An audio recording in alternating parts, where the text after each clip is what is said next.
Stories of Journey to the West, Chapter 38. So the prince Goes back alone, slips in through the rear gate.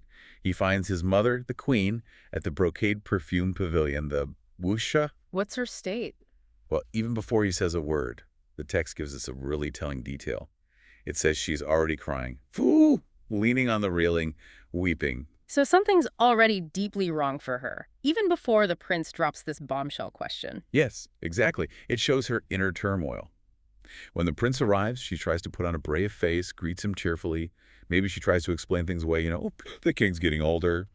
Perhaps talking about the prince inheriting the throne soon. Trying to normalize the situation. Trying to keep up appearances.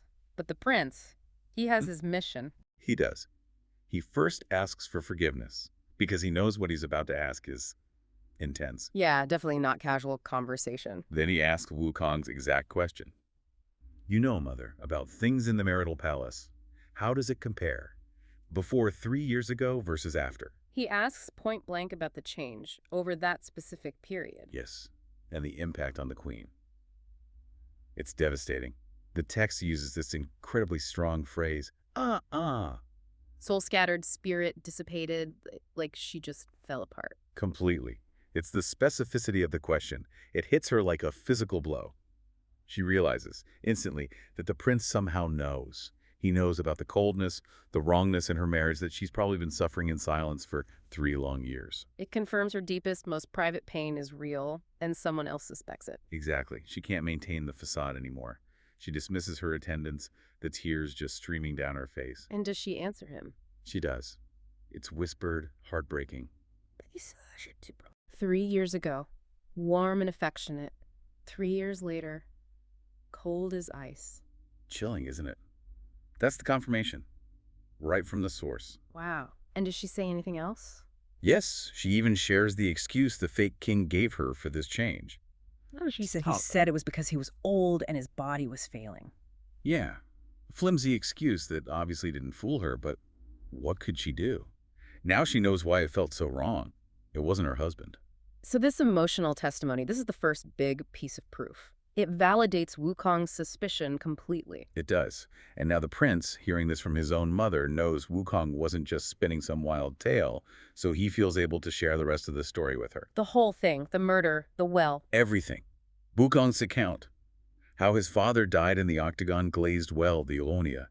How this Zenrin, this powerful demon, falsely took his father's form. And crucially, How the real king's spirit came for help. Appeared in a dream to Tang Senzang, the holy monk, just that night at 3 a.m. okay, so the queen's personal experience lines up with Wukong's story, but, is that enough? Her feelings, plus the prince relaying a story about some monk's dream? That's a really good question.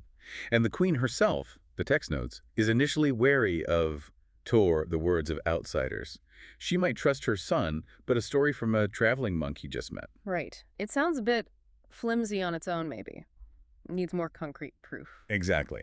And this is where Wukong's plan included another layer, or rather, where the king's spirit provided one. The prince tells his mother that his father, the king's spirit, left something with the monk.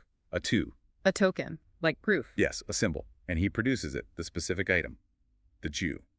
The gold-inlaid white jade tablet. Something tangible, something she would recognize. Instantly. The moment she sees it, she knows it's the king's personal treasure, something only he would have. So that connects the monk directly to the real king, not just some random story. Precisely. It adds immense weight.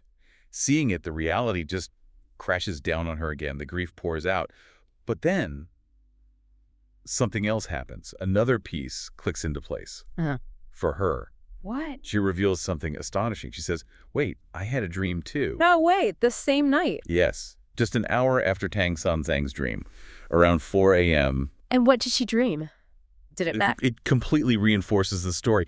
She dreamt her king came to her. Dripping wet. Told her he was dead, that his ghost had gone to Tang Sanzang for help, and that they needed to capture the fake emperor and save his physical body still down in that well. Wow. Okay, so let's just lay this all out. It's incredible how it builds. It really is. You start with Wukong's claim. Seems wild. Right. Hard to believe. Then, the queen's personal testimony. That deep emotional truth about the cold as ice change over exactly the right 3 years. That confirms something is fundamentally wrong with the king. Validates the core problem, yes. Then the prince relays the story of the king's spirit appearing to Tang Sanzang in a dream. That explains how this outsider monk knows anything. Provides the mechanism for the information traveling. Then, the physical proof. The jade tablet. That confirms the monk's connection to the actual king, proving the dream wasn't just, a random dream. Tangible evidence.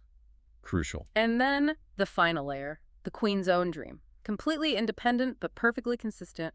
Same message, same details, like being dripping wet. It ties it all together. Multiple witnesses, different types of evidence, emotional, physical, spiritual, within the story's logic, all converging on the same unbelievable truth. Any single piece might leave room for doubt, but all together. It becomes undeniable. It's not just Wukong's clever question, it's the whole structure of verification. So the queen is convinced now, totally. Absolutely. She tells the prince, okay, keep that tablet safe, and go get the monk, now. So the prince leaves. He knows the truth now, beyond doubt. Heartbroken, probably, but ready to act. Resolute. Yes. Based on this incredibly well-confirmed knowledge. And our prince, he's traveled quite a way, left the capital, gone all the way to Balin Temple, right up to the mountain gate. And it's late, sun's going down, his soldiers are waiting. Okay, so the prince gets to Sun Wukong, and he doesn't mess around. Kneels right down, calls him a master, very respectful. Showing immediate deference. But Wukong, he doesn't just leap into action. No, he's skeptical, practical. His first question is basically, okay, kid. He wants to know if he did his homework. So the prince Explains the whole conversation with his mother. and what detail? The coldness. That's the key. Because it sounds unnatural. Precisely. Sun Wukong, he immediately thinks this coldness suggests the imposter isn't just a bad person. It suggests he might not even be human. Wow. And even though things are urgent, he says, hold on, let's wait till morning. Why wait? To avoid tipping off the imposter. A nighttime raid or investigation might alert him. Better to act in the open, perhaps, or just under cover of daylight normality. Makes sense. But he's supposed to be on a hunting trip. He can't go back to the palace empty-handed, especially now. Right, that would look suspicious. A failed hunt.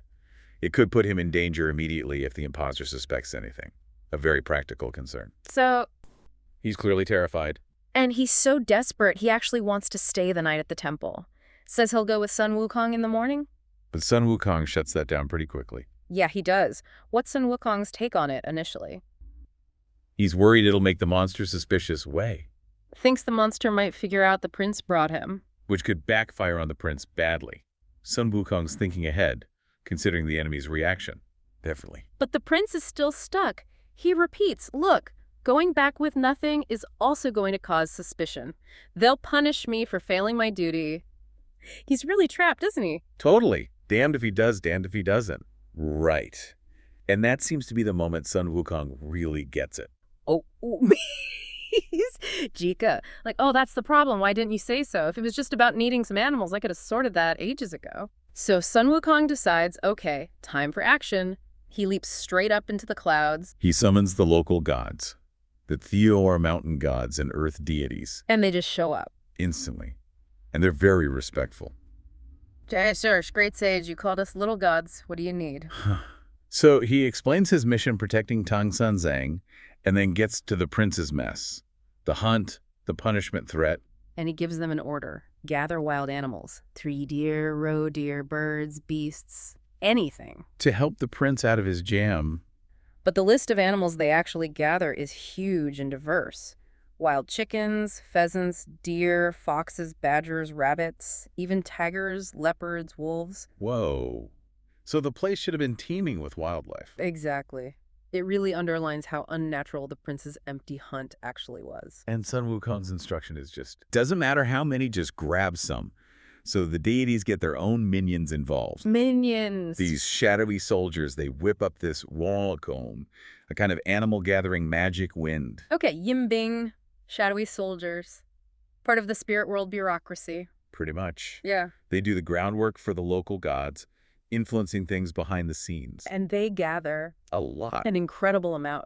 Sun Wukong just gives them to the prince, right? Problem solved. You'd think so, but no.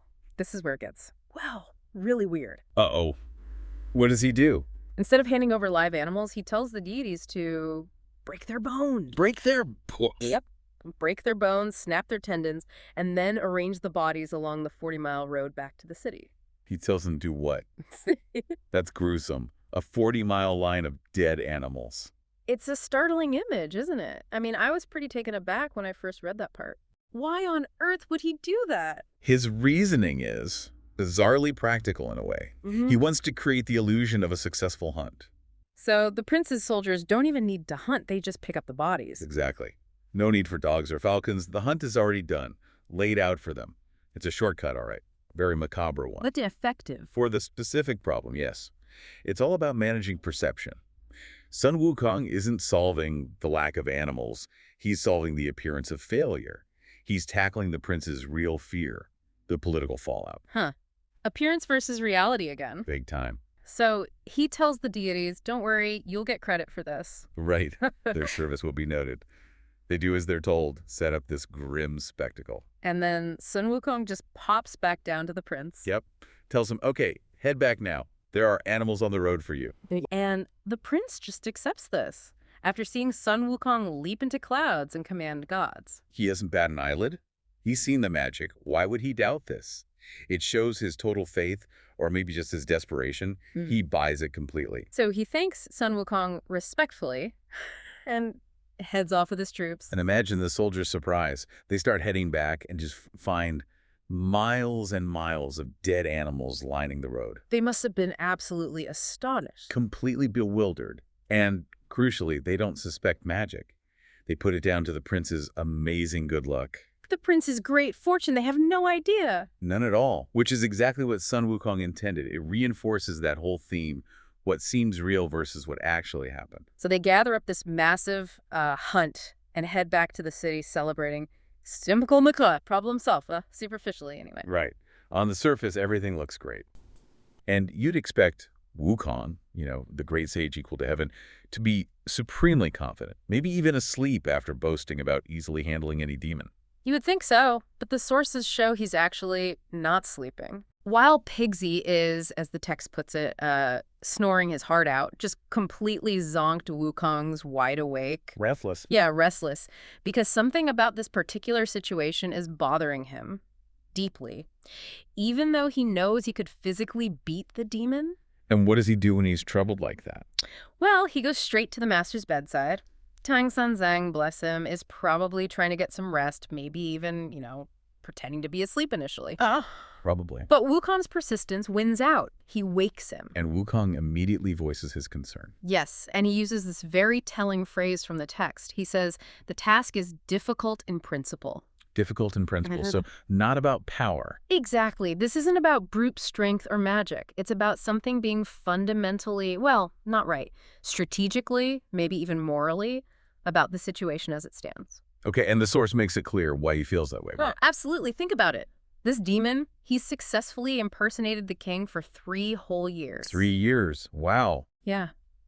Lived in the palace, slept with the queens, dealt with all the court officials like normal. There's been no public outcry, no obvious signs the real king is even missing or dead. So Wukong's problem is evidence.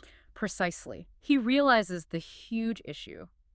Without any clear, undeniable proof, how can they just show up and define a crime against this guy? This being who everyone in the kingdom thinks is their ruler. He could just turn around and say, I am the king, what have I done wrong? Exactly. What justification, the text uses the term, what justification do you have to come here and confront me? So it's not a simple monster-smashing job. It's got layers, deception, politics almost. Right. Wukong, the chaos maker himself, is suddenly worried about justification and, procedure. It's a brilliant moment, though. Shows his growth beyond just being a fighter. It really does. He understands they need more than just power. They need a case, a solid case. Which leads directly to his strategic plan. Yep. Designed to make it what the text calls a case with a clear opponent that's easy to fight. He knows they need proof the demon just can't deny. And the plan itself is pure Wukong, isn't it? Audacious, maybe a little grisly. Oh, definitely. Yeah. He proposes that he and Pigsy sneak into the city tonight, find the Imperial Garden, locate that glazed well the prince mentioned. And the goal there? Their goal. To retrieve the true king's body from the bottom of that well. Okay. That's direct. This gruesome piece of evidence is the absolute linchpin of the whole scheme. So they'll carry the body with them. Carry the body with them. Then, when they finally go into the city and confront the impersonator, bam. Present the corpse. See? You killed the real king. Wukong's thinking here is just spot on strategically. This irrefutable proof does a few things. It lets the prince mourn his father publicly. Lets the queen identify her murdered husband. Lets the court officials see the body of their true lord. It gives them the justification they need. Exactly. The undeniable justification to take down the demon without looking like, random vigilante intruders. It's like something out of a courtroom drama, not just an action scene. So Tang Sanzang hears all this. What does he think? Well, the text says he's inwardly pleased. He gets the cleverness of it. But his immediate reaction is classic master. He worries about Pigsy. He worries about Pigsy. I only fear Pigsy won't agree to go. He knows Pigsy too well. His love for sleep, avoiding danger. But Wukong's confident he can handle him. Supremely confident. He actually laughs, sort of mocks the master a bit. He boasts, just rely on my 3 inches of tongue, let alone Pig Baji. Even Pig 9 precepts would follow me. He's pitting his words against Pigsy's laziness. Totally. His persuasive power is the weapon here. And Tang Sanzang. Well, likely exasperated, but he sees the logic. He reluctantly gives permission. All right, he says, basically go call him. So Wukong goes to wake Pigsy up. And the description of Pigsy sleeping. Oh, it's magnificent. Worn out from the journey, he's throwing his head down and is just snoring his heart out, just completely dead to the world. You couldn't just call his name. So Wukong has to get physical. He does. Pulls his ear, grabs his mane, gives him a proper yank while yelling, Baji! Baji? And Pigsy's reaction. Still half asleep, just struggling, trying to push Wukong away. Wukong calls again, and Pigsy's response is pure, groggy reluctance. Go back to sleep. Don't mess around. We have to walk tomorrow. All he wants is rest. Okay, so here comes the 3 inches of tongue. But Wukong doesn't tell him the real plan, does he? No way. This is where he gets deceptive. He immediately frames this dangerous mission not as retrieving a body, but as a deal. Or business. He completely makes up a story. He claims the prince told him the demon has this super powerful treasure that makes him unbeatable. Okay. So Wukong suggests they sneak in tonight, steal this treasure before they confront him. Framing it as a preemptive strike. Yeah, but twisting the logic. He uses a phrase like, if you can't beat them, better to strike first, but turns it into like a preemptive heist for treasure. And naturally, Pigsy hears treasure and... His ears perk right up. But credit where it's due, even he has a little flicker of conscience. Really? Yeah, he initially hesitates, says something like, brother, you're tricking me into acting like a thief. But that doesn't last long. Not when wealth is on the table. He agrees, but with a very specific condition. Which is? If they steal the treasure and beat the demon, he gets all of it. No sharing. He explicitly rejects any small-minded sharing. All of it. Why? Does he explain? Oh, he gives this incredibly detailed, poignant explanation. He says he's not like Wukong or the master. He's not clever or eloquent enough to, beg for food effectively. He says he's clumsy, speaks crudely, can't chant sutras. Basically, he can't rely on spiritual merit or charm to get by. That actually reveals a lot about Pigsy's core motivation, doesn't it? So much. He's practical, totally grounded, sees the world in very transactional terms. He needs the treasure as, trade goods for those desolate, unpopulated places they might end up in, places where nice words or prayers won't buy you dinner. So it's not just greed, it's practical need, from his perspective. Exactly. It's a tangible need born from his own, his perceived limitations. And Wukong, does he argue? Nope. Wukong's got his strategic goal fixed. He agrees easily. Says his motivation is purely fame, not treasure. Happy to let Pigsy have the loot. He gets what he wants, Pigsy's help. Pigsy gets what he wants, the promise of treasure. And just like that, the deal is struck. Hearing he gets all the treasure, Pigsy's transformation is instant. The text says he's full of joy, leaps right up, gets dressed, totally ready to go. Amazing what the promise of gold can do. It's the perfect key to unlock his willingness. So they sneak out? Secretly, the text says, careful not to be seen by the master. And they use their powers described as soaring on auspicious light to travel quickly and stealthily towards the city. And the back couplet. Yeah, a really resonant one. Clear wine reddens faces. Gold moves the hearts of those on the path. Wow.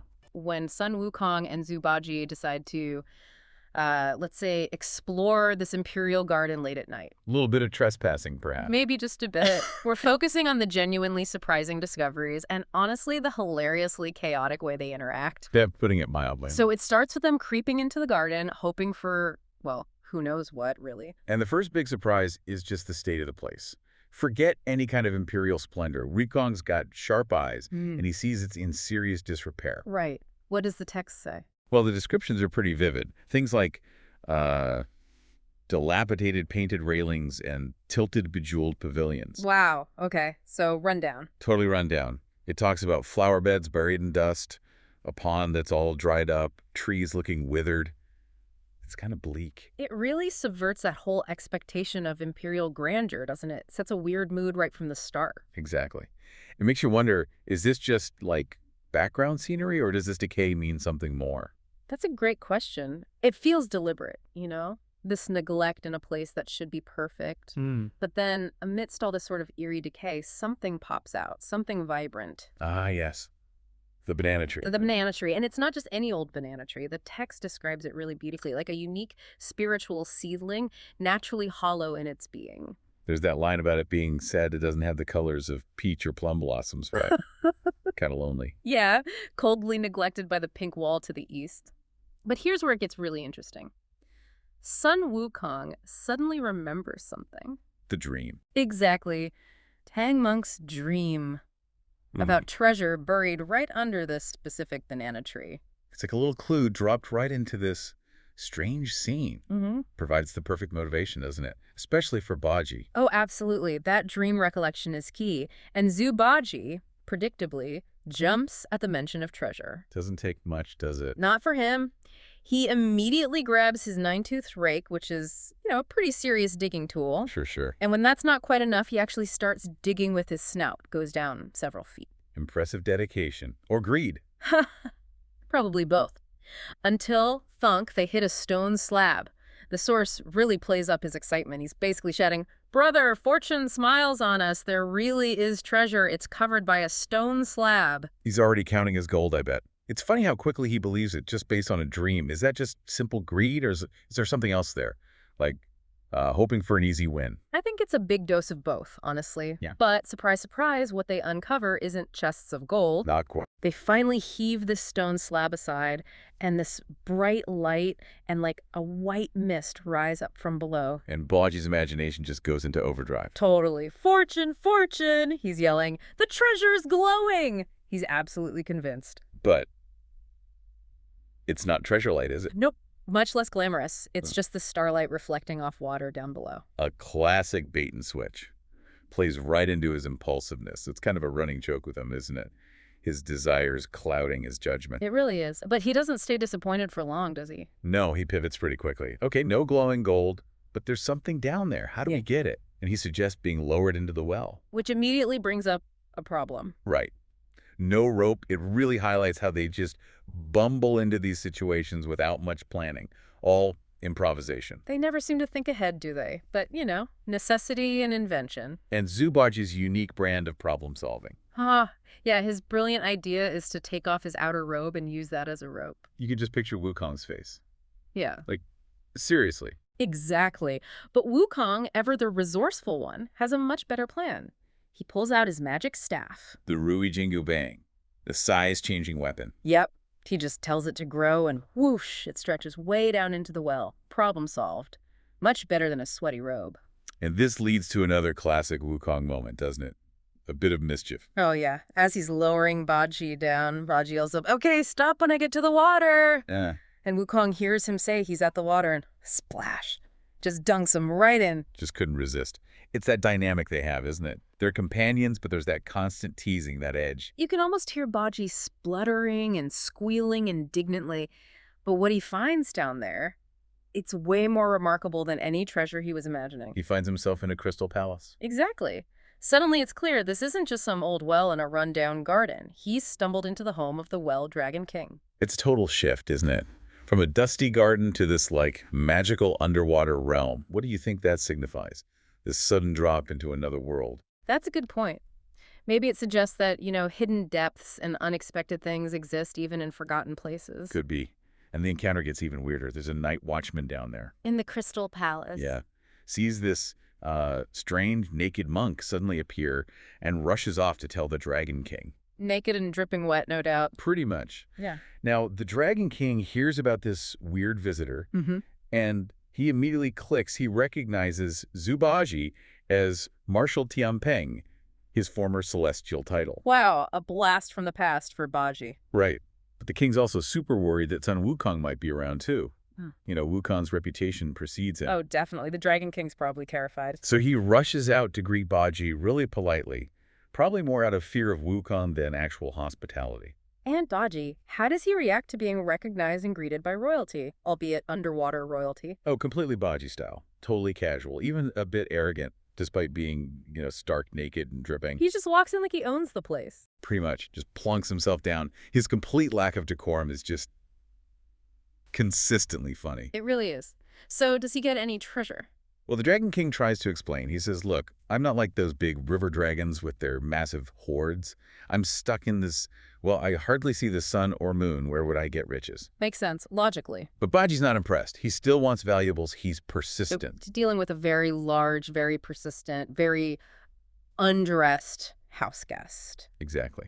So eventually the Dragon King says, okay, I do have something to show you, but it's not really something I can just give away. Uh-oh. What is it? He leads Baji over to this figure lying under the palace corridors, about 6 feet long.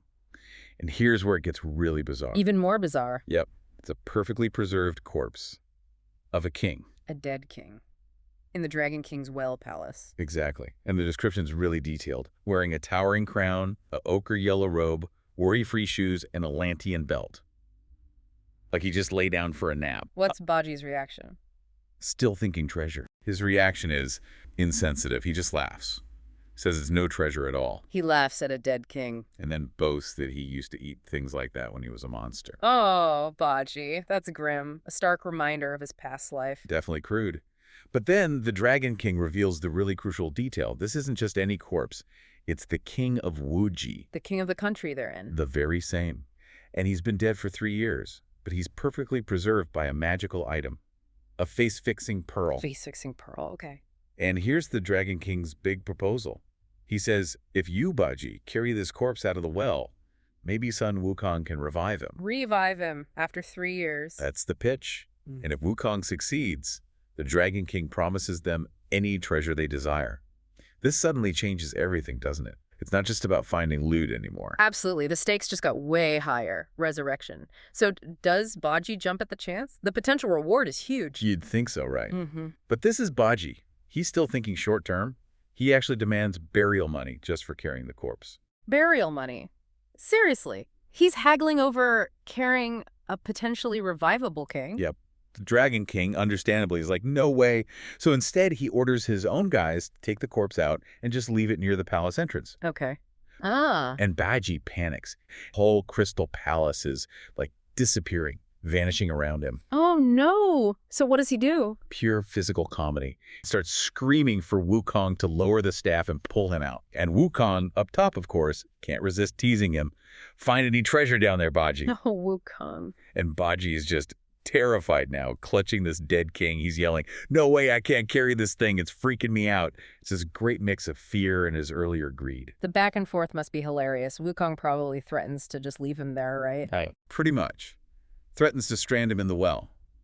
And finally, Baji, more scared of being abandoned than of the corpse, reluctantly agrees to carry it. But he's not happy about it. Not at all. He's so frustrated, he actually bites onto Wukong's staff as he's being hauled up, dead king and all. He bites the Rui Jingu Bang. Oh, man, you can just picture that whole scene. It's quite a sight.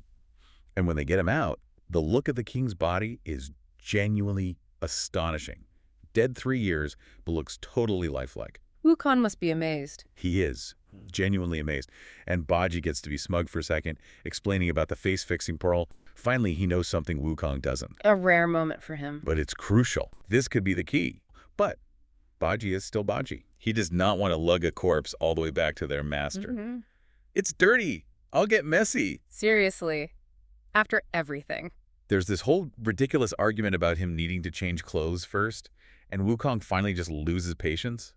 Threatens to leave him there for good this time. To just get it over with, Wukong uses his magic, conjures up this strong wind, Right. and just whoosh blows Baji and the king's body right out of the palace grounds and away from the city.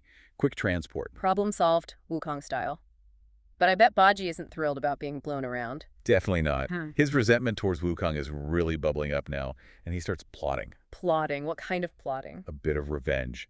He thinks, okay, I'll tell the master that Wukong promised he could revive this king. No problem. Like, make it sound easy. Setting him up for failure. Exactly. His hope is that when Wukong inevitably can't just magically revive someone dead for 3 years, Tang Monk will get angry and use the headache spell. The tightening the circlet spell. Ouch. That's pretty vindictive. It shows a really petty side of Baji, doesn't it?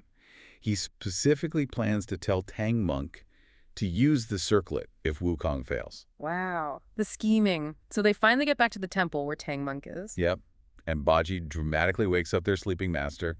Master, get up! Look what we brought! And presents the corpse. Presents the corpse. Yeah. And then, in this totally bizarre, provocative twist, he announces it's Sun Wukong's maternal grandfather. He what? Grandfather? Where did that come from? Who knows? Just pure provocation. Wukong obviously is like, what are you talking about? He's not my relative. I can imagine. While Baji is shamelessly going on about how much effort it took him to carry the body, playing the total martyr. Oh, brother, how does Tang Monk react to seeing this lifelike corpse? He's actually overcome with sorrow. He sees the king, recognizes the injustice, laments his death, the lack of proper mourning. He shows real compassion, talks about the queen, the unanswered prayers. A genuinely compassionate reaction, unlike Baji. Right. Baji just kind of scoffs at the grief, and Tang Monk has to rebuke him sharply, reminding him about basic Buddhist kindness. Good for Tang Monk. But Baji doesn't stop his scheme, does he? Nope. He doubles down, falsely claiming, but master, Wukong told me he could revive him. Laying the trap. Exactly. And Tang Monk, always eager to help, always believing in good deeds, latches onto this possibility. Yeah. He even quotes that saying. Saving a life is better than building a 7-story pagoda. That's the one. He gets hopeful. But Sun Wukong is still the voice of reason or skepticism. Right. Wukong's thinking, 3 years dead, revival, unlikely. He points out the whole cycle of reincarnation thing. You know, the soul's probably long gone. It's highly unlikely earthly magic can just bring him back. Which makes logical sense. Does Tang Monk listen? Initially, yeah. He seems to accept Wukong's logic. But Zhu Baji just keeps pushing, keeps needling him. What does he say now? He even suggests Wukong has, like, a touch of madness, calls it tight dia, Ainfeng, and urges Tang Monk, use the headband, use the spell, bring him to his senses. Oh, he's really pushing it. Manipulating Tang Monk's desire to help and his control over Wukong. Totally. And that's how this part of the chapter ends. Tang Monk, swayed by Baji's persistence, maybe holding on to that glimmer of hope. He recites the spell. The tightening the circlet spell, inflicting that awful pain on Wukong. Yep. It's a pretty dramatic and honestly kind of unjust cliffhanger, isn't it? Right.